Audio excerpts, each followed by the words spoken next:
हरे कृष्णा कृष्णा कृष्णा हरे हरे, हरे राम राम राम हरे हरे। अभी ब्रजमंडल परिक्रमा आने वाली है, इसलिए हम लोग कुछ ब्रज की महिमा और ब्रजमंडल परिक्रमा हम लोग क्यों करते हैं उसके विषय में श्रवण करते हैं। ब्रज किसको कहते हैं? हम लोग ब्रज में जाते हैं, ब्रज कहते किसको हैं ये पता होना चाहिए। शास्त्र के अनुसार ब्रजति गच्छति इति ब्रजः, ब्रज का मतलब होता है चलना फिरना, जो चलता फिरता है वही ब्रज है। कहते ये क्या बात हुई, चलता फिरता है? कारण ये है कि नंद बाबा अपने गोपों के साथ में, अपनी गायों के साथ में एक स्थान पर नहीं रहते थे। पहले नंद बाबा के जो पूर्वज हैं पर्जन्य गोप इत्यादि, ये नंदगांव में रहते थे। यहाँ पर केसी दैत्य और दूसरे असुरों ने बड़ा उत्पात मचा रखा था, तो वहां से छोड़ करके ये नंदगांव से ये लोग फिर गोकुल में आ गए। गोकुल में कृष्ण का जन्म हुआ, उसके पश्चात में पूतना आ गई 6 दिन में। उसके बाद में फिर तृणावर्त, सकुटासुर, ऐसे जब असुर बार बार आने लगे तो इन लोगों ने सोचा कि भैया हमारे पूर्वज लोग तो नंदगांव में ही रहते थे, यहाँ लाला के ऊपर में बड़ी विपत्तियां आ रही हैं। मीटिंग होती थी, उसमें वृषभानु महाराज भी नंद महाराज के मित्र थे, परम मित्र थे, दोनों साथ में ही रहते थे। जब ये नंदगांव में रहते थे तो वृषभानु महाराज बरसाने में रहते थे, फिर ये गोकुल में रहते थे तो वृषभानु महाराज रावल में रहते थे। इस प्रकार से दोनों पास पास ही रहते थे। तो सब गोपों ने मिलकर के मीटिंग की और मीटिंग करके डिसीजन लिया कि यहाँ पर रहना अब ठीक नहीं है, यहाँ बड़ी विपत्तियां आ रही हैं, इसलिए हम लोग फिर से नंदगांव में चले जाएं। तो फिर नंदगांव सारे अपने बैलगाड़ियों को लेकर के, बछड़ों को, गायों को, सबको लेकर के नंदगांव की ओर चले। रास्ते में फिर यहाँ पर पड़ाव डाला था छठीकरा में, तो वहां पर पड़ाव डाला था छठीकरा में, तो वृषभानु महाराज ने राल में पड़ाव डाला था। फिर उसके बाद में फिर और आगे बढ़े, तब जाकर के नंदगांव गए और वृषभानु महाराज बरसाने में रुके। तो इस प्रकार से चलता फिरता है। इस प्रकार से नंदगांव, नंद बाबा अपने गोपों के साथ में इधर उधर भ्रमण किया करते थे, इसलिए उसको ब्रज कहते हैं। ये तो संस्कृत के अनुसार ऐसी बात हो गई, लेकिन विशेष रूप से ब्रज का मतलब क्या? ब्रजंत गावा यस्मिन् इति ब्रजः, जहां पर गोपाल और गोपियां विचरण करती हैं उसको ब्रज कहते हैं। कृष्ण भी स्वयं जो भगवान हैं ब्रजेंद्र नंदन श्याम सुंदर, वो अपने गोपों के साथ में, गोपियों के साथ में, अपने गायों के साथ में जहां पर विचरण करते हैं उसको ही ब्रज कहते हैं। बताए ना कि ब्रज का मतलब चलना फिरना। चलना फिरना मतलब कृष्ण एक रहते तो नंदगांव में यद्यपि या गोकुल में रहते हैं, लेकिन एक जगह पर नहीं रहते। नंदगांव से जाते गाय चराने के लिए, गाय चराने के लिए जाते हैं। 12 वन हैं, 12 उपवन हैं और 12 अधिवन हैं। कभी जा रहे हैं इधर भांडीर वन की तरफ, कभी जा रहे हैं मधुवन की तरफ, और कोई पास पास नहीं है। सब देखोगे तो बड़ी दूर दूर है। नंदगांव से मधुवन कितना दूर है? नंदगांव से भांडीर वन भी बहुत दूर है। भांडीर वन ये वृंदावन से भी और आगे है, और नंदगांव कहाँ? वहां पर गोवर्धन के पास में। तो फिर सोचने वाली बात है, भैया तुम अगर गाय लेकर के चले नंदगांव से भांडीर वन के लिए, तो रात तक तो पहुंचोगे ही पहुंचोगे। पैदल ही जा रहे हैं ना, वो थोड़ी कि गायों को ट्रक में भर करके ले जा रहे, सब पैदल ही जाते हैं। सखा लोग भी पैदल जाते हैं, और उम्र भी कितनी है सखाओं की? 4 साल, 5 साल, 6 साल ऐसी उम्र है। अभी इतना दूर भांडीर वन तक पैदल कैसे जाएंगे? हम तो गिरिराज जी की परिक्रमा लगाते हैं तो हमको पूरा दिन लग जाता है, 4-5 घंटे तो लग ही जाते हैं। तो वहां से नंदगांव से पहली बात तो जो वृंदावन है वही होगा लगभग 40 किलोमीटर के आसपास, और वहां से और भांडीर वन घूम करके जाओगे तो 8-10 किलो 50 किलोमीटर चलने के लिए कितना टाइम चाहिए? सोचने वाली बात है ना। तो पहुंचेंगे कैसे और खेलेंगे कूदेंगे कैसे, फिर लौट कर भी आना है। और रोज जाते हैं, और मधुबन तो उधर और भी दूर है, वो तो मथुरा से भी और आगे है। तो ये सब कैसे होता है, इसके लिए हमको समझना पड़ेगा ब्रज क्या वस्तु है। ब्रज कोई साधारण ऐसे जैसे यहाँ पर है स्थान, ऐसा नहीं है। ब्रज जो है वो चिन्मय धाम भगवान का। जब भगवान लीला करने वाले थे तब उन्होंने राधा जी से कहा, गोलोक में अपने धाम में जब भगवान बैठे हुए थे तब वहां पर उन्होंने राधा जी से कहा, हे राधे, मैं पृथ्वी पर जा रहा हूं लीला करने के लिए, आप भी मेरे साथ चलो।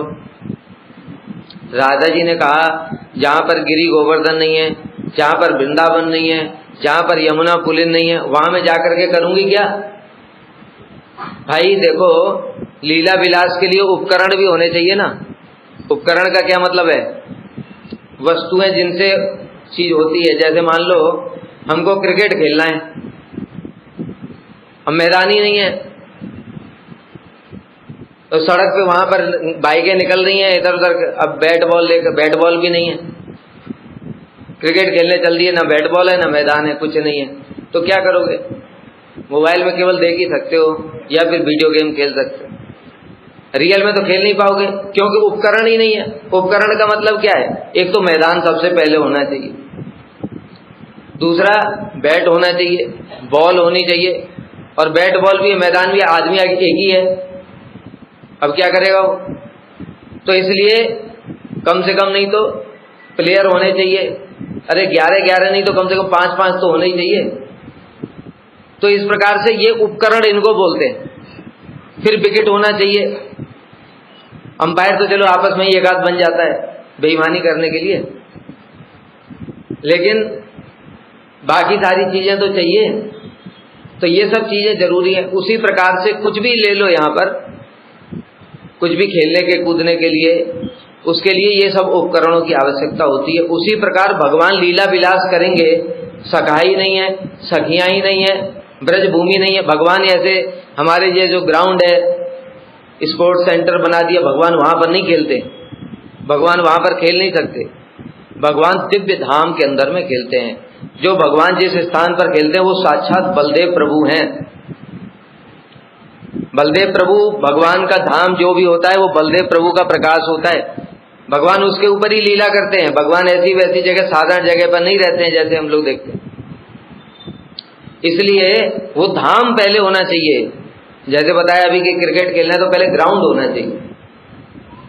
तो इसलिए राधा जी ने कहा कि भैया जहां पर ये सब चीजें नहीं है तो मैं वहां करूंगी क्या जाकर? तो कृष्ण ने कहा ठीक है, कोई बात नहीं, मैं अभी ब्रज मंडल को पृथ्वी पर भेज रहा हूं। तो जैसे भगवान अवतरित होते हैं, भगवान से पहले भगवान का धाम अवतरित होता है, ये समझना चाहिए।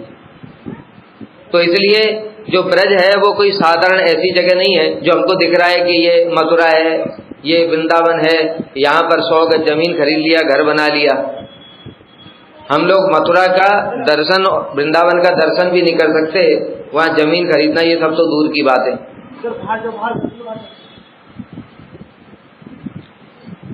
हम लोग ब्रज में ब्रज का दर्शन भी नहीं कर सकते, वहां पर जमीन खरीदना, घूम करके आना। हम लोग जाते, घूम करके चले आते, खा पी करके। ये ब्रज नहीं है। ब्रज क्या है, इसको एक दो उदाहरणों से समझना पड़ेगा। एक बार अकबर आया ब्रज में। श्री सनातन गोस्वामी जो श्री चैतन्य महाप्रभु के पार्षद हैं, उनके दर्शन करने के लिए आया, क्योंकि वो सिद्ध बाबा के नाम से प्रसिद्ध थे ब्रज में। तो अकबर ने आकर के उनको प्रणाम किया और अकबर कहने लगा, मैं आपकी कुछ सेवा करना चाहता हूँ। मदन मोहन मंदिर में रहते थे श्री सनातन गोस्वामी, और मदन मोहन मंदिर से नीचे उतरने के सीढ़ियां थी यमुना जी के स्नान करने के लिए। तब यमुना जी वहां तक रहती थी, तो सीढ़ियों से नीचे उतर करके यमुना जी में स्नान किया करते थे। तो सीढ़ी का एक कोना टूट गया था। जैसे मान लो ये टेबल है, ये टेबल का एक थोड़ा सा कोना टूट जाए, ऐसे करके एक कोना टूट गया। तो श्री सनातन गोस्वामी ने अकबर को कहा तुम ये इसको थोड़ा बनवा दो। तो अकबर सोचने लगा अभी हमको क्या दिख रहा है, अभी मान लो यहाँ का एक कोना टूट जाए कोई मार्बल का,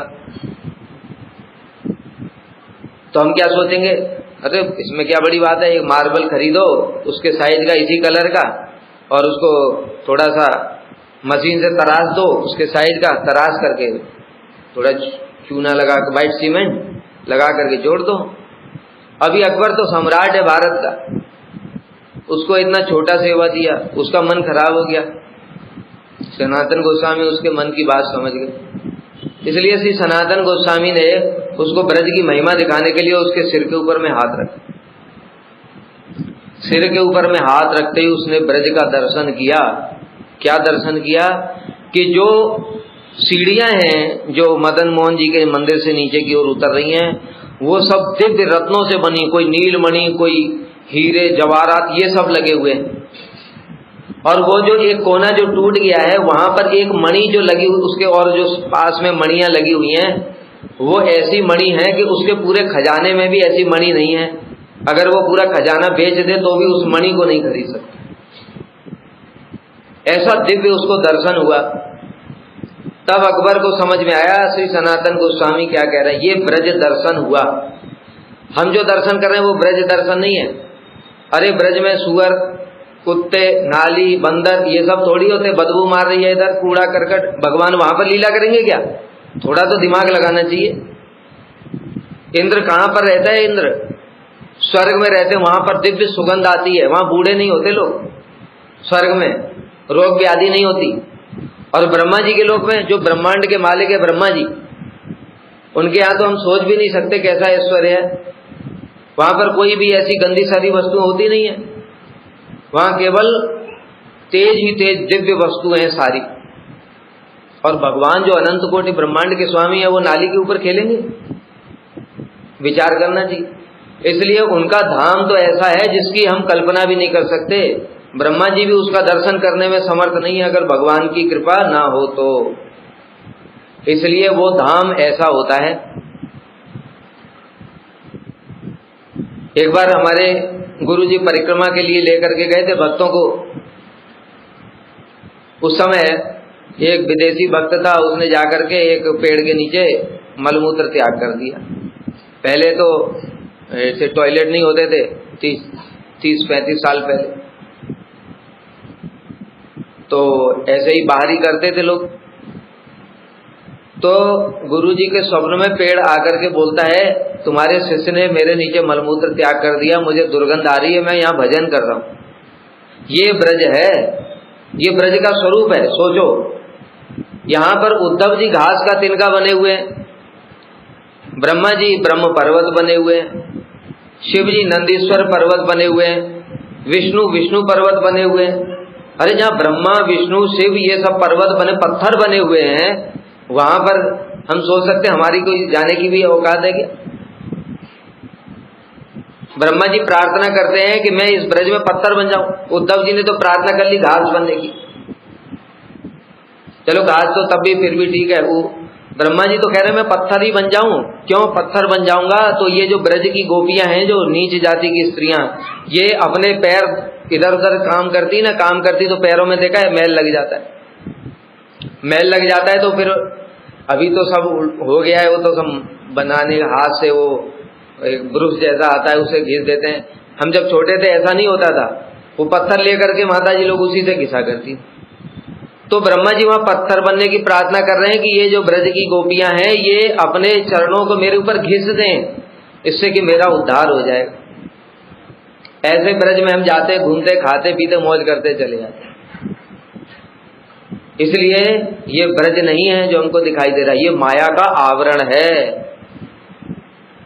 तो ब्रज का दर्शन कैसे होगा? इसके लिए ही हमारे गुरुवर्ग ने ब्रज मंडल परिक्रमा का आयोजन किया। इसलिए ब्रजंती, ब्रज किसको कहते हैं?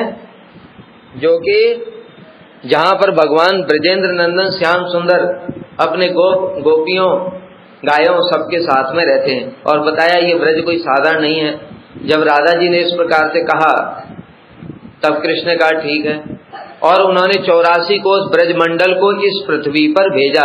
ये जो 84 कोस ब्रजमंडल है ये गोलोक से वहां से अवतरित हुआ है। बताए जैसे भगवान अवतरित होते हैं ऐसे भगवान का धाम भी अवतरित होता है। ये इस पृथ्वी का हिस्सा नहीं है, क्योंकि बताया पृथ्वी के हिस्से पर भगवान लीला नहीं करते, वो उनके अपने स्थान पर ही लीला करते।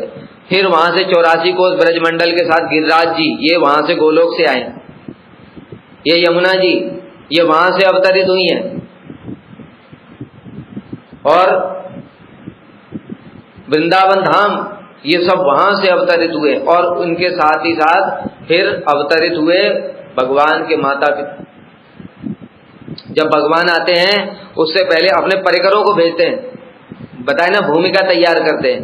भूमिका के लिए पहले उनके माता पिता, ये सब माता पिता उनके साधारण ऐसे मनुष्य नहीं है, स्त्री पुरुष, वो भगवान के धाम में नित्य विराजमान है। वहां से उनको भेजा, गुरुजनों को भेजा, और उसके बाद में भगवान ने जन्म लेने का यहाँ पर लीला की अपने माता पिता को अवलंबन करके। ये ब्रज है, इसलिए समझना चाहिए ये कोई साधारण जगह नहीं है जहां पर भगवान सब समय अपनी लीला करते हैं। श्रीमद् भागवत में ब्रज का अत्यंत मर्मस्पर्शी वर्णन करते हुए कहा है, पुण्यावत ब्रज भुवो यदयम निलिंग गूढ़ पुराण पुरुषो वन चित्रमाल्य गाह पालयन सहबल कुड़यंश वेणुम विक्रीडयांजति गिरित्रम अर्चितांग्रिही। पुण्यावत ब्रज भुवो, ये जो ब्रज भूमि है ये अत्यंत धन्य है। क्यों धन्य है? क्योंकि यदयम निलिंग गूढ़ पुराण पुरुषो वन चित्र माल्य। अरे यहाँ पुराण पुरुष जो अत्यंत गूढ़ है, वेदों के लिए भी जो गुह्य हैं, जो भगवान जिनको वेद भी समझने में समर्थ नहीं है। ब्रह्मा जी ने तो हाथ जोड़ करके प्रार्थना ही कर ली, जानंत एव जानंत किम बहुक्त्या न में विभो मनसो वपसो वाचो वैभवम तब गोचर। हे प्रभु, जो लोग कहते मैंने आपको जान लिया उन मूर्खों को कहने दो। मैं ब्रह्मा होकर के, सृष्टिकर्ता होकर के, मैं आपके तन से मन से वाणी से कुछ भी नहीं जान पाया, तो ये क्या जान लेंगे? ये तो मैंने ही बनाए सारे, इनको जो बुद्धि दिया वो हमने ही दिया, थोड़ी थोड़ी हमसे ज्यादा देवताओं को दिया, और ब्रह्मा जी को तो सबसे ज्यादा है क्योंकि वो सृष्टिकर्ता है। तो जब मैं सृष्टिकर्ता होकर के आपको कुछ नहीं जान पा रहा हूं तो ये क्या जान लेंगे? इसलिए निर्लिंग गूढ़ पुराण पुरुषो, जो पुराण पुरुष भगवान है वो मनुष्य का रूप धारण करके वन चित्र माल्य, एक जो वन में विचरण करते हैं गो, वैसा वेश धारण करके जगह जगह पर भ्रमण करते हैं। गूढ़ बताया, निलिंग गूढ़, अत्यंत गूढ़ है वो। किस प्रकार से? एक तो मतलब वेद शास्त्रों के लिए भी तो गूढ़ है, और दूसरा ये भी समझ सकते हैं कि वो मनुष्य रूप में रहते हैं तो बड़े बड़े लोग उनको समझ ही नहीं पाते, इस कारण से भी अत्यंत गूढ़ हैं, जिनको स्वयं देवादिदेव शंकर, रमा देवी जिनके चरणों की पूजा करते हैं। देखो जब कृष्ण का जन्म हुआ, शिवजी आए दर्शन करने के लिए, शिवजी दर्शन करने के लिए, ब्रज की महिमा देखो, समझो भाई। शिवजी दर्शन करने के लिए आए, डमरू बजाया, यशोदा मैया बाहर निकल के आई, ऊपर से नीचे तक देखा, ऐसा विचित्र बाबा तो कभी नहीं देखा। क्यों? सारे शरीर में भस्म लगी हुई है, गले में सांप घूम रहे इधर उधर, मुंड की माला पहनी है, हाथ में डमरू के, तो विचित्र आदमी है ये। तो कहने लगे बताओ बाबा क्या चाहिए तुम्हें? थोड़ा सा आटा वाटा लेकर के अंदर से आई तो देने लगी। शिवजी कहने लगे मैया मैं तुम्हारे लाला के दर्शन करना चाहता हूँ। मैया कहने अच्छा, अरे तुझे देख करके मैं बूढ़ी को मुझे डर लग रहा है मेरा लाला तो इतना छोटा है, वो तुझे इतने ऐसे भेष को देख करके डर जाएगा, बिल्कुल नहीं दर्शन होगा, तुम जाओ यहाँ से। अभी देखो ब्रज की महिमा देखो इसको, ये छोटी मोटी बात नहीं है। शिवजी इस जगत की टॉप मोस्ट अथॉरिटी है, ब्रह्मा जी से श्रेष्ठ है शिवजी। वो शिवजी को ब्रज में कृष्ण का दर्शन करने के लिए परमिशन नहीं है, यशोदा मैया के बिना, यशोदा मैया की परमिशन के बिना शिवजी कृष्ण का दर्शन नहीं कर सकते। ये ब्रज की महिमा देखो, ब्रजवासियों की महिमा देखो। यशोदा मैया परमिशन देंगी तब दर्शन होगा, उन्होंने परमिशन नहीं दी। अभी शिव जी भी आए हैं कैलाश छोड़ करके, कहते मैया देख लल्ला के दर्शन किए बिना तो जाऊंगा नहीं, इसलिए यही मैं धूनी रमा रहा हूं। अभी तू लल्ला का दर्शन नहीं करा दी, कोई बात नहीं, तेरा लाला बड़ा तो होगा ना, जब बड़ा होगा घर से बाहर निकलेगा ना खेलने के लिए, तब दर्शन करूंगा, लेकिन दर्शन करके ही जाऊंगा। सोचो, मतलब अभी जो छोटा बच्चा है, अभी जिसने जन्म लिया वो बड़ा होगा, कितना टाइम लगेगा? कम से कम नहीं तो 2-3 साल का होगा। 2-3 साल तक शिवजी बाहर बैठ करके वहीं भजन करने के लिए तैयार हैं, लेकिन कृष्ण का दर्शन किए बिना नहीं जाएंगे। ऐसे पुराण पुरुष गूढ़ शिवजी ब्रह्मा जी के लिए भी है। तब प्रार्थना करने लगे शिवजी बाहर ही बैठ के, प्रभु दर्शन करा दो, कैलाश से आया हूं। तब भगवान को दया आ गई, भगवान ने रोना शुरू कर दिया, रोना शुरू कर दिया। अभी यशोदा जी जैसे तैसे पहले तो कभी कुछ किसी प्रकार से चुप कराती थी, आज तो कृष्ण चुप ही नहीं हो रहे। कृष्ण चुप इसलिए नहीं हो रहे हैं कि भगवान को शिव जी को दर्शन देना है, उसके लिए कुछ लीला कर रहे हैं। तो फिर वहां पर जब चुप ही नहीं हुए किसी प्रकार से, तो वहां पर योग माया पौर्णमासी के रूप में आ गई कि भगवान ने उनको प्रेरणा दिया।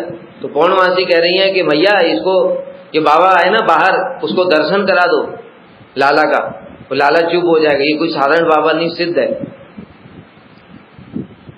ये सब दर्शन करने के लिए, शिव जी को दर्शन हो जाए इसके लिए इतनी सारी भगवान को लीला करनी पड़ी।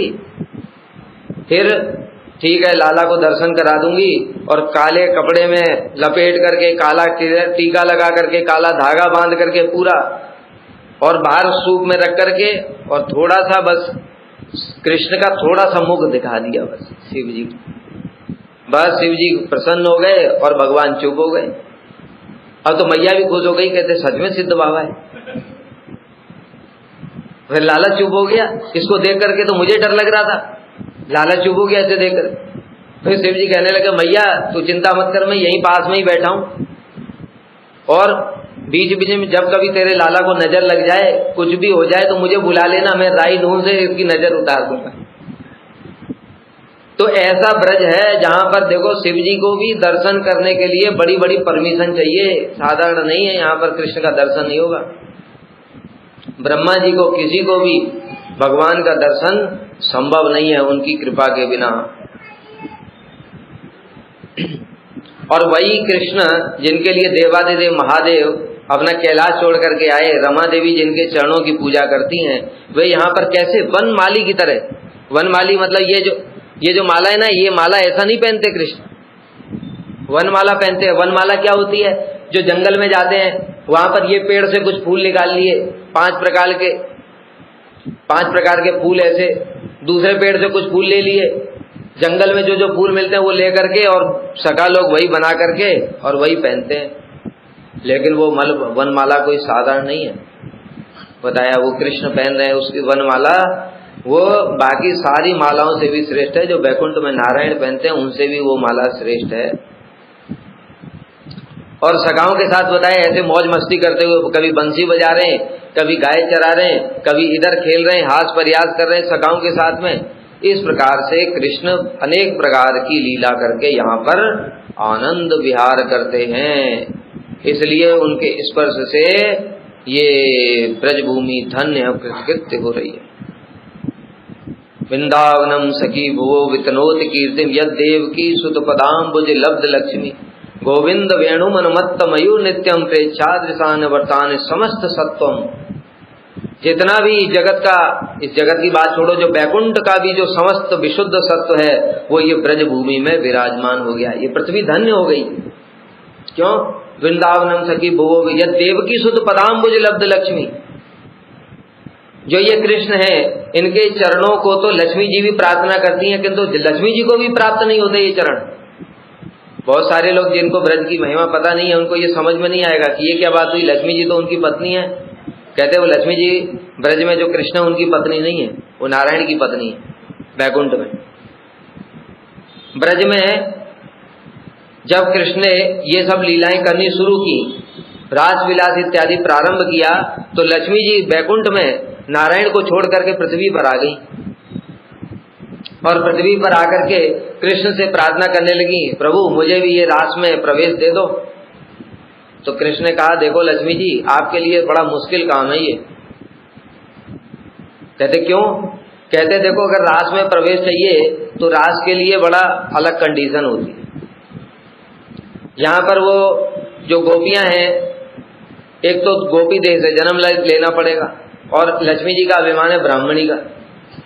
चलो ये अभिमान भी छोड़ सकती है, गोपी के शरीर से जन्म लेना ये तो कोई बड़ी बात नहीं, ये तो कर सकती है लक्ष्मी जी। लेकिन दूसरी कंडीशन कृष्ण ने रख दी फिर कि देखो, गोपी शरीर से जन्म लेने के बाद में फिर तुमको गोप से शादी करनी पड़ेगी। अभी लक्ष्मी जी नारायण की पत्नी है, गोप से शादी कैसे करेंगी? कहते प्रभु ये नहीं हो सकता। कहते ये नहीं हो सकता तो ब्रज में, इसमें गोप में, इसमें रासलीला में प्रवेश भी नहीं हो सकता है। तो कहते फिर क्या, कुछ तो कृपा करो। कहते ठीक है, अपने वक्षस्थल पर स्वर्ण रेखा के रूप में धारण कर लेता हूँ। पद्म पुराण में वर्णन है ये। तो कृष्ण स्वर्ण रेखा के रूप में उनको वक्षस्थल पर धारण किया, पर रास में प्रवेश नहीं हुआ। और वर्णन आता है कि बेलवन में लक्ष्मी जी तपस्या कर रही हैं। जब नाग पत्नियों ने कृष्ण की स्तुति की है, उस समय ये वर्णन आया है। नाग पत्नियां कृष्ण की स्तुति करते हुए कह रही हैं, कस्यानुभावस्य न देव विद्महे तवांग्रि रेणु स्पर्शाधिकार यद वांछयासी ललना चर तपो विहाय कामन सुचिरम तृतवता। हे प्रभु, इस कालिया ने क्या सौभाग्य इसका, इसने ऐसी कौन सी तपस्या की? क्यों कि तवांग्रि रेणु स्पर्शाधिकार, इसको आपकी चरण धूलि मिल गई। अभी बताया था ना, ब्रह्मा जी, शिव जी, इन सबको तो चरण धूलि मिल नहीं रही है, कि कालिया को कैसे मिल गई? यद वांछा, और की बात छोड़ो, यद वांछा, उस चरण धूलि को तो वांछा करती हैं, प्रार्थना करती हैं। श्री लक्ष्मी जी भी प्रार्थना करती हैं, और उन्होंने उस चरण धूलि को प्राप्त करने के लिए बैकुंठ छोड़ करके, अपना पतिव्रत धर्म छोड़ करके यहाँ बेलवन में तपस्या की, लेकिन आज तक उनको प्राप्त नहीं हुई। तो कालिया को कैसे प्राप्त हो गई? तो इसलिए ये जो ब्रज है ये कोई साधारण नहीं है भैया। यहाँ पर लक्ष्मी जी को भी पापड़ बेलने पड़ते, तपस्या करनी पड़ती है कृष्ण के चरण धूलि के लिए, लेकिन वो भी मिलती नहीं है। तो इसलिए कह रहे वृंदावनम सखी भुवो वितनोत कीर्तिम, इसकी कीर्ति जो है वो बैकुंठ से भी श्रेष्ठ है, क्योंकि बैकुंठ की जो लक्ष्मी जी ऐश्वर्य, जिनकी चरण धूलि प्राप्त करने के लिए सारे देवता भी लालायित रहते हैं, लक्ष्मी जी की कृपा हो जाए। कौन नहीं चाहता है बताओ? वो लक्ष्मी जी तो यहाँ तपस्या कर रही हैं, पर उनको इनकी इच्छा पूरी नहीं हो रही है। ऐसी ये ब्रज भूमि है। और कृष्ण वहां पर गोविंद वेणु मनमत्तमयु नित्यम, ये जो ब्रज भूमि है, देखो बैकुंठ में नारायण के चरण कमलों के दर्शन नहीं होते, चरणों की जो छाप है वो होती नहीं, क्योंकि नारायण तो पादुका पहन के रहते हैं। दूसरी बात, कहीं उनको आना जाना होता है तो उनके लिए पूरा प्लेन है। गरुड़ जी को आदेश दिया आ जाओ, और गरुड़ जी आ गए, पादुका पहनाए लक्ष्मी जी ने, भगवान उसके ऊपर बैठे। एक तो गरुड़ जी, ऊपर से पादुका, चरण चिन्ह कहां से आएगा? तो इसलिए यहाँ पर नारायण का चरण चिन्ह भी दर्शन नहीं होता है। लेकिन ये जो ब्रज भूमि है, यहाँ पर जगह जगह पर, सब जगह पर, जगह जगह पर क्या, सब जगह पर। अरे भैया, नंदगांव से जब चले हैं तो कैसे चलेंगे? नंद बाबा ने, यशोदा मैया ने पहली बार कृष्ण को गोचारण के लिए भेजा, बछड़े चराने के लिए। तो कहने लगे, कृष्ण कहने लगे, उनको जूता पहनाया जा रहा है, छतरी दी जा रही है, सब भैया राजा के बेटे हैं, नंद बाबा राजा हैं। अब राजा के बेटा क्या पैदल जाएगा क्या जंगल में? वो भी तो जूता बूता सब तैयार, पूरी तैयारी के साथ में। कृष्ण कहने लगे मैं जूता नहीं पहनूंगा। कहते क्यों? कहते ये बछड़े भी तो हैं हमारे, ये तो पूज्य हैं, इन बछड़ों को भी जूता पहनाओ। अभी 9 लाख गाय के बछड़े कितने होंगे? उन बछड़ों के लिए कितने जूते बनवाए जाएंगे? एक उनका तो 4 होता है, और वो जूता तो निकल जाएगा, उनका तो खुर होता है, खुर में कहां से जूता आएगा? तो इसलिए कृष्ण मना कर दिया, हम जूता नहीं पहनेंगे। वास्तव में वो जूता क्यों नहीं पहन रहे? यही अपने चरणों के द्वारा इस भूमि को पदांकित करने के लिए। तो पैदल जाते हैं ब्रज में, सब जगह पर पैदल जाते हैं, और पैदल जाते हैं तो जगह जगह पर, अभी ऐसे की तरह पहले रोड नहीं होती, अभी तो सब जगह रोड बना दी है। रोड नहीं होती, कच्चे रास्ते होते थे। हम जब छोटे थे तब भी कच्चे रास्ते होते थे हमारे गांव में। पैदल जाते थे जब, तो धूल ही धूल पूरा लग जाती थी। तो ऐसे कृष्ण जब चलते हैं और वो भी अपने सखा, उनके लाखों करोड़ों सखा, लाखों गाय लाखों बछड़े, पूरी ब्रज रज जो है उड़ती है और सारे त्रिभुवन को पवित्र करती है। और भगवान के जो चरणों की छाप है तो वो सारे सारे ब्रज में विराजमान है। इसलिए कह रहे हैं यह देव की सुत पदाम्बुज लब्ध लक्ष्मी, जो कृष्ण के चरणों की छाप है, जिसको कि लक्ष्मी भी प्राप्त करना चाहती है, तो ब्रज में हर जगह ही मिल जाएगी जहां जहां जाओगे। और तो बात छोड़ो, पर्वतों के ऊपर भी वो चरण चिन्ह विराजमान है। यहाँ नंदगांव में जाओ चरण पहाड़ी, काम्य वन में जाओ चरण पहाड़ी, कितने स्थानों पर भगवान के चरण चिन्ह अभी तक भी विराजमान है। क्यों? क्योंकि भगवान जब प्रेम पूर्वक बंसी बजाते हैं तो बंसी के प्रभाव से वो पर्वत पिघल जाते हैं, प्रेम के कारण वो पर्वत पिघल जाते। बताए ना, वो पर्वत नहीं है, वो साधारण नहीं है, वो ब्रज है। वो वहां से अवतरित हुआ है गोलोक धाम से। जो वहां के ब्रज के जो पर्वत हैं, जो पत्थर हैं, जो घास का तिनका है, जो पेड़ है, उनके अंदर जितना प्रेम है उसका एक अंश भी हमारे अंदर नहीं है। अगर उतना हो जाएगा तो वहां पहुंच ही जाएंगे हम। ब्रज कैसा है पता है? जब ब्रज कृष्ण जब चलते हैं घास के ऊपर में तो घास कोमल हो जाती है। वो घास चिन्मय है, वो साधारण घास नहीं है। ये जैसे हम जाते हैं घास पे, तो कोई सूखा सा है चुभ गया, अब निकालते रहो उसको। कृष्ण नंगे पैर जाते हैं, वो ऐसी घास नहीं है, वो रुई से भी ज्यादा मुलायम हो जाती है। जब पर्वत के ऊपर चलते हैं तो पर्वत ऐसा मखमल जैसा हो जाता है। जब कृष्ण को भूख लगती है तो वो जो पेड़ है अपने आप नीचे झुक जाते हैं डाल के साथ, जिससे कि कृष्ण फल तोड़ ले। वो पेड़ साधारण नहीं है। ब्रज की प्रत्येक वस्तु रागात्मिक है, रागात्मिक। ये रागात्मिक क्या होता है इसको समझो। रागात्मिक का मतलब होता है जिनकी आत्मा में ही राग है। जैसे उदाहरण देते हैं जगत का, और तो कोई उदाहरण ज्यादा फिट बैठता नहीं है, थोड़ा सा समझाने के लिए। एक माँ होती है, माँ की अपने पुत्र के प्रति स्वाभाविक प्रेम होता है। उसको बोलना पड़ता है माँ को कि ये तुम्हारा बेटा है, तुमको इसको नहलाना चाहिए, तुमको इसको कपड़े पहनाने चाहिए, तुमको इसको खिलाना चाहिए, बोलना पड़ता है। इसको दूध पिलाओ, ये रो रहा है, इसको चुप कराओ, बोलना पड़ता है? नहीं। क्यों? स्वाभाविक राग, स्वाभाविक प्रेम है, कुछ बोलने की जरूरत नहीं है। वो माँ देखने से अपने आप समझ जाती है उसको क्या करना है। ये एक बताए, ये एक छोटा सा उदाहरण दिया, जो इस जगत में और उदाहरण भी नहीं है। लेकिन जो ब्रज है वहां पर सबके जो घास है, जो पर्वत है, जो पेड़ है, और जो कुछ भी है वहां पर, गाय बछड़े तितली हिरन, सब कुछ, उनके अंदर उनकी आत्मा में कृष्ण के प्रति महान प्रेम है। उसी को राग कहते हैं। और वो स्वाभाविक है। स्वाभाविक मतलब जैसे ही, जैसे बताया, माँ अपने बच्चे को देखते ही उसके हृदय में वात्सल्य आ जाता है, ऐसे ही कृष्ण को दर्शन करने से ही जो पेड़ देखते हैं कृष्ण आ रहे हैं, तुरंत वो अपने पेड़ों को, डालों को झुका देते हैं। झरने बहना शुरू कर देते, पर्वतों से झरने निकल जाते हैं। और बताया घास अत्यंत कोमल कोमल हो जाती है। तो ऐसा प्रत्येक ब्रज की प्रत्येक वस्तु में ही, गाय के बछड़े, गाय, वो सब कृष्ण को देखते ही, गायों के थन है उनसे अपने आप दूध निकलने लगता है, प्रेम के कारण, वात्सल्य के कारण। ऐसा ब्रज का प्रत्येक वस्तु है, इसको ब्रज कहते हैं। तो इसलिए अभी तो काफी समय हो गया ब्रज की महिमा बताते ही। ये तो ब्रज हो गया, ब्रज किसको कहते हैं थोड़ा सा और बता करके फिर बताऊंगा परिक्रमा क्यों करते हैं। स्कंद पुराण में बताया, गुणातीतम परम ब्रह्म व्यापकम ब्रज उच्यते, सदानंदम परम ज्योति मुक्तानाम पदव्ययम। सत्व रजतम, इन तीनों गुणों से अतीत जो परब्रह्म है वह विश्व के कण कण में व्याप्त है, इसलिए उसे ही ब्रज कहते हैं।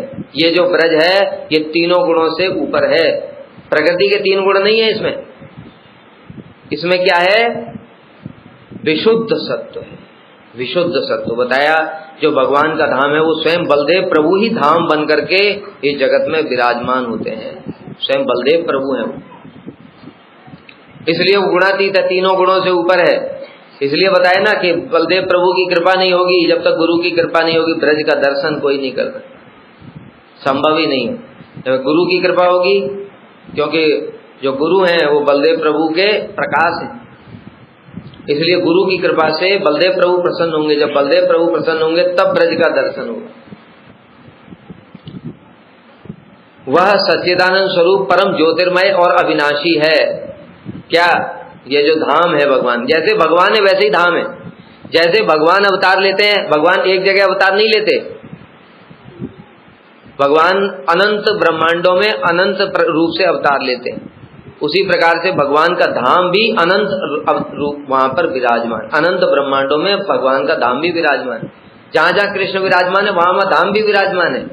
जैसे भगवान अवतार ले रहे हैं, पहले धाम अवतार ले रहा है, धाम पहले जाता है, इसलिए धाम का अवतार पहले होता है, भगवान से भी पहले धाम का अवतार।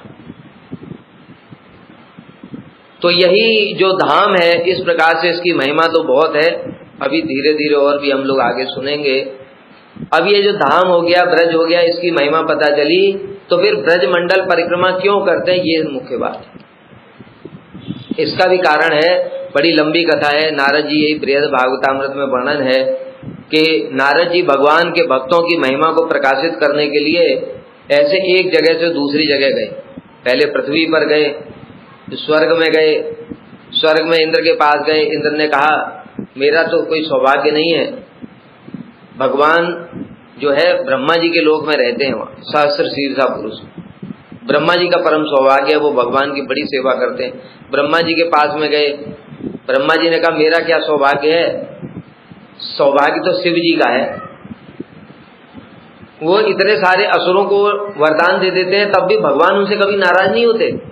और मैंने एक बार हिरण्यकश्यप को वरदान दे दिया था, मुझे इतनी फटकार लगाई थी कि पूछो मत।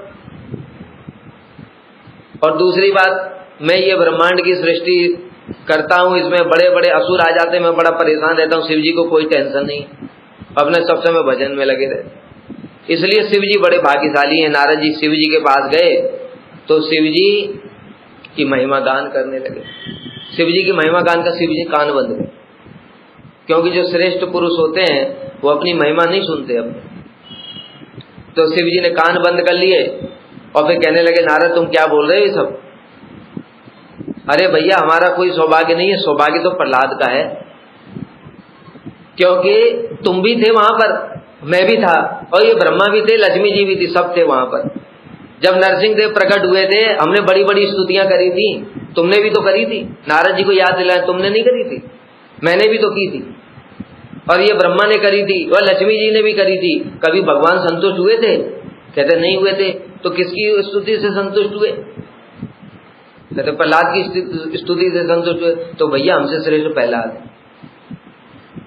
नारद जी ने कहा बात तो ठीक ही है, क्योंकि नारद जी तो विटनेस थे, नारद जी भी तो स्तुति कर रहे थे, लेकिन किसी की सुन ही नहीं रहे थे भगवान। इसलिए प्रहलाद ने जब गए उनके पास में, प्रहलाद जी और प्रहलाद के दर्शन, जब जैसे ही स्तुति प्रारंभ की भगवान शांत हो गए, नहीं तो ऐसा लग रहा था प्रलय ही आ जाएगी। तो प्रहलाद जी के पास में गए, और प्रहलाद जी के तो गुरु हैं नारद जी, प्रहलाद जी के पास में गए तो प्रहलाद जी ने उनको प्रणाम किया, और उसके बाद में नारद जी कहने लगे प्रहलाद बेटा तुम ही भक्ति में सबसे श्रेष्ठ हो, भगवान की तुम्हारे ऊपर जैसी कृपा है किसी के ऊपर नहीं है, लक्ष्मी जी के ऊपर भी नहीं, हमने खुद देखा। तो प्रहलाद जी कहने लगे मेरे ऊपर क्या कृपा है, मैं तो असुर कुल में जन्म लिया, इतने निम्न कुल में, मेरे पिताजी ने भगवान को इतना कष्ट दिया, भगवान के भक्तों को इतना कष्ट दिया। अरे मैंने, दूसरी बात, जब भगवान प्रकट हुए थे, भगवान ने तो मेरा लालन पालन किया, मैंने भगवान के लिए क्या किया? भगवान को एक गिलास पानी भी नहीं पूछा। इतना भगवान ने मेरे लिए परिश्रम किया, मैंने भगवान की कौन सी सेवा की? कोई सेवा ही नहीं करी। अरे सेवा तो हनुमान जी करते हैं। हनुमान जी के पास में पहुंचे, हनुमान जी के पास में पहुंचे और दोनों लोग मिलकर के मगन होकर के नृत्य कीर्तन करने लगे, रघुपति राघव राजा राम। फिर हनुमान जी की महिमा गाने लगे। तो नारद जी, तो हनुमान जी ने कहा देखो मेरे ऊपर भगवान की कृपा नहीं है, कृपा तो पांडवों के ऊपर है, क्योंकि इनके तो घर में रहते हैं। अरे इनके नौकर बन करके रहते भगवान। सारथी कौन होता है? नौकर ही तो होता है, ड्राइवर, आजकल के कलयुग में उसको ड्राइवर कहते हैं। वो भगवान उनके सारथी बने हुए। सारथी का कितना, अरे भगवान के इतने कोमल कोमल हाथ हैं, और वो इतना बड़ा वो जो लगाम है उसको खींच रहे हैं, हाथों में छाले पड़ जाते हैं, घोड़ों को पैर भी दबाने पड़ते, घोड़े थक जाते, घोड़ों को पानी पिलाना, घोड़ों को घास डालना, सब सारथी का काम है। भगवान उनके नौकर भी बन जाते हैं, ऐसा वशीभूत कर रखा है इन पांडवों के पास में कौन सी ऐसी औषधि है, क्या इन्होंने मंत्र डाल दिया है जो भगवान के वशीभूत हो गए। ऐसा जब हनुमान जी ने कहा तो कहते बात तो ठीक ही है। पांडवों के पास पहुंच गए और पांडवों से जाकर कहने लगे, भैया तुम्हारी जितनी महिमा है इतनी किसी की नहीं है, भगवान की सबसे ज्यादा कृपा तुम्हारे ऊपर ही है। तुम्हारे प्रेम के वशीभूत होकर के भगवान तुम्हारे सेवक तक बन गए और तुम्हारी तो विपत्तियां भी सिद्धियां हैं। दूसरे लोग विपत्ति में हो जाते परेशान, लेकिन सिद्धि किसको कहते हैं? हम लोग भजन क्यों कर रहे हैं, हरि नाम क्यों कर रहे हैं बताओ? भगवान का दर्शन हो जाए उसके लिए तो कर रहे हैं, है कि नहीं? लेकिन जब पांडवों को विपत्ति होती है तो वो विपत्ति में ही कृष्ण अपने आप दर्शन देने चले आते हैं, तो सिद्धि तो यही है। इसलिए पांडवों की विपत्तियां भी सिद्धियां हैं। और उन पांडवों के घर में त्रिभुवन को पवित्र करने वाले बड़े बड़े ऋषि मुनि सब लाइन लगा करके बाहर खड़े रहते हैं। कहते वहां क्यों जाते हैं, ये तो पांडव तो गृहस्थ हैं। कहते इसलिए जाते हैं ये क्योंकि उनके घर में साक्षात परम ब्रह्म मनुष्य आकृति धारण करके विराजमान है, उनके दर्शन करने के लिए जाते हैं पांडवों के घर। तो बड़े बड़े ऋषियों की लाइन लगी रहती है वहां पर, इसलिए पांडवों से बढ़कर के कोई नहीं है। पांडवों की महिमा जब गाई तो पांडवों ने कहा कि हमारी क्या महिमा है, द्वारका वासियों की महिमा है। द्वारका में तो भगवान किसी के पुत्र हैं, किसी के सखा हैं, किसी के पति हैं, किसी के पिता हैं। इस प्रकार से कृष्ण की वहां पर सब सगे संबंधी रिश्ते नातेदार हैं। वो लोग बड़े सौभाग्यशाली। नारद जी वहां गए, वहां पर जाकर के फिर उद्धव जी से मिले। उद्धव जी ने तब ब्रज की महिमा बताई। वो लंबी कथा है कि जब ब्रज की महिमा बताई ऐसे करके फिर नारद जी की वजह से भगवान को ब्रज की महिमा सुनने को मिली। तब नारद जी से प्रसन्न होकर के भगवान ने कहा, नारद मैं तुमसे बड़ा प्रसन्न हूं, तुम वरदान मांगो। तब नारद जी ने वरदान मांगा कि प्रभु जो कोई भी आपकी लीला स्थलियों में जाकर के आपके कथा सुनेगा, आपकी महिमा सुनेगा, इन लीला स्थलियों को प्रणाम करेगा, इनको स्पर्श करेगा और इनकी परिक्रमा इत्यादि करेगा, उसको आपकी ब्रज भक्ति प्राप्त हो जाए। इसलिए नारद जी को वरदान दिया था भगवान ने। अब ये जो लीला चल रही किस लिए? भगवान तो नारद जी तो भगवान की महिमा ही प्रकाशित करते, जगत में भक्ति का प्रचार करते हैं। ये लीला के माध्यम से नारद जी ने ब्रज की महिमा और ब्रज की लीला स्थलियों की महिमा को प्रकाशित किया है कि ये ब्रज की लीला स्थलियां साधारण नहीं है। जैसे हम कहीं किसी घर में चले जाएं और घर से प्रार्थना करें, आप मेरे ऊपर कृपा करो, तो लोग क्या कहेंगे? मूर्ख है कहीं का, हैं? ये ईंट के पत्थर से दीवारों से बात कर रहा है, ये दीवारें कहीं बात करती, ईंट पत्थर से माथा मार रहा है, पागल कहीं का। लेकिन ब्रज ऐसा नहीं है। अभी बताया क्या, जो ब्रज की प्रत्येक वस्तु, प्रत्येक घर, प्रत्येक पेड़ पौधा जो कुछ सब चिन्मय है। वहां प्रार्थना करते ही वो जो ब्रज की लीला स्थलियां बताए वो सब साधारण नहीं है। बलदेव प्रभु ही सब धाम के रूप में हैं, वो बलदेव प्रभु सब सुन रहे हैं। इसलिए उन लीला स्थलियों से जब हम जाकर के प्रार्थना करते हैं, उनमें जाकर के प्रणाम करते हैं, उनकी धूली मस्तक पर लगाते हैं, तो वो सब लीला स्थलियां सुनती हैं और हमारे ऊपर कृपा करती हैं। कृपा करते तब जाकर के ब्रज भक्ति प्राप्त होती है। सारे जितने भी शास्त्र हैं, जितने शास्त्र, उन सारे शास्त्रों का सार रूप में श्री रूप गोस्वामी ने एक श्लोक वर्णन किया है। सारे शास्त्रों का था, तन्नाम रूप चरिताज सुकीर्तनानु स्मृत्यो क्रमेण रसना मनसी नियोज्य तिष्ठन बजे तदनुरागी जनानुगामी कालम नयद अखिलम इति उपदेश सारम। शास्त्र में जितने उपदेश दिए गए हैं उन सबका सार है कि तन्नाम रूप चरिताज सुकीर्त, भगवान के नाम रूप गुण लीला का कीर्तन करो। तन्नाम रूप चरित सुकीर्त स्मृत्यो क्रमेण रसना मनसी नियोज्य, क्रम से पहले शरीर को लगाओ और फिर रसना जीवा को लगाओ, उसके बाद में इनके प्रभाव से कीर्तन प्रभावे स्मरण ही वे, फिर मन भी अपने आप उसमें लग जाएगा। ऐसे करके करो। व्याख्या तो बड़ी लंबी है, अभी संक्षेप में ही बता रहा हूं। और क्या करो? तिष्ठन ब्रजे, ब्रज में वास करना पड़ेगा। कैसे वास करें भैया? जाकर के घर खरीद लिया है, 100 गज जमीन खरीद ली, बढ़िया फ्लैट बनाए चकाचक, उसमें रहने लगे। कहते ऐसे नहीं होगा। तिष्ठन ब्रजे, ब्रज में वास करना पड़ेगा। कैसे? तदनुरागी जनानुगामी, जो कृष्ण के अनुरागी जन हैं, जिनके हृदय में कृष्ण के लिए अत्यंत प्रेम है, जैसा बताया जो ब्रजवासी अभी बताया, ऐसे ब्रजवासियों के अनुगामी, उनके अनुगत्य में होकर के रहना पड़ेगा। तब ब्रज में रहने का फायदा है। लोग ऐसे करके आजकल ब्रज की महिमा सुनी यूट्यूब पे और बस पैसा तो है ही है, और थोड़ा क्या है कि बीच बीच में यहाँ जो थोड़ी टेंशन हो गई बिजनेस में जा करके हम ब्रज में वास करके आए। वास का फल तब भी मिलेगा किंतु, लेकिन गौड़ फल मिलेगा, मुख्य फल नहीं मिलेगा। मुख्य फल चाहिए कृष्ण प्रेम, तो ऐसे रहना पड़ेगा। तिष्ठन ब्रजे, ब्रज में रहो, तद अनुरागी जनानुगामी, उनके अनुरागी जनों के अनुगत्य में। कालम नयद अखिलम इति उपदेश सारम, यही सारे उपदेशों का सार है। अगर शरीर से नहीं रह सकते तो मन से वास करो, मन से अर्थात ब्रज की चिंता करो। अहो ये ब्रज भूमि कैसी है, जिसका एक एक कण कृष्ण के प्रति इतना प्रेम करता है। हमारे हृदय में कोई प्रेम ही नहीं है। हम यहाँ ठाकुर जी की सेवा कर रहे हैं, भोग लगाते हैं, सुबह शाम आरती करते हैं, कुछ भी नहीं हो रहा है, हृदय में प्रेम ही जागृत नहीं हो रहा है। सारा प्रेम विषयी संसार के लोगों के प्रति है। इसलिए वो ब्रज भूमि हमारे ऊपर कृपा करें। यहाँ बैठ करके मन से ऐसे सोचेंगे तो बताया ब्रज भूमि चिन्मय वहीं से सुन रही है वो, ये ब्रज भूमि, ये भगवत स्वरूप है ब्रज भूमि। इसलिए जब ब्रज मंडल परिक्रमा करते हैं तो इस भाव से जाना चाहिए। नहीं तो क्या होगा, निकले कहीं, मान लो रूप सनातनी जा रहे हैं, बाहर से भीतर जब घुसोगे तो गेट पर ही इतनी गंदगी है, वहां बदबू आ रही। तो इसीलिए भक्ति प्रमोदपुरी गोसाई महाराज जी कहते थे कि तुम यहाँ ब्रज का दर्शन करने के लिए नहीं आए, टट्टी पेशाब का दर्शन करने के लिए आए।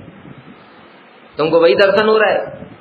इसलिए भैया दर्शन कान से होता है, पहले कान से ये सब सुनो, कान से ब्रज की महिमा सुनो और महिमा सुन करके उसको हृदय में धारण करो, और जब वहां जाओ तो वही सब समय चिंतन करो, तब जाकर के ब्रज मंडल परिक्रमा का फल होगा। धीरे धीरे चित्त परिवर्तन होगा। नहीं तो ऐसे ही घूमे फिरे, मौज मस्ती काटी, चले आए और अभिमान ही रहा केवल हम ब्रज मंडल परिक्रमा कराए। तो इस प्रकार से ये गुरु जी का मूड होता था, ब्रज की लीला स्थलियों में जा जाकर के वहां की महिमा सुनाना, वहां की कथा सुनाना, जिससे हमारे हृदय में उन चीजों को प्राप्त करने के लिए लोभ जागृत हो। कब हमको ऐसा प्राप्त होगा? उद्धव जी यहाँ पर कैसी कैसी इस ब्रज भूमि में लोट पोट हो रहे थे, हम कब ऐसे होंगे? इस प्रकार की भावना करते हुए ब्रजमंडल परिक्रमा करनी चाहिए। फिर और आगे की कथाओं में बताएंगे। वांछा कल्पतरुभ्यश्च कृपा सिंधुभ्येव च पतितानां पावनेभ्यो वैष्णवेभ्यो नमो नमः।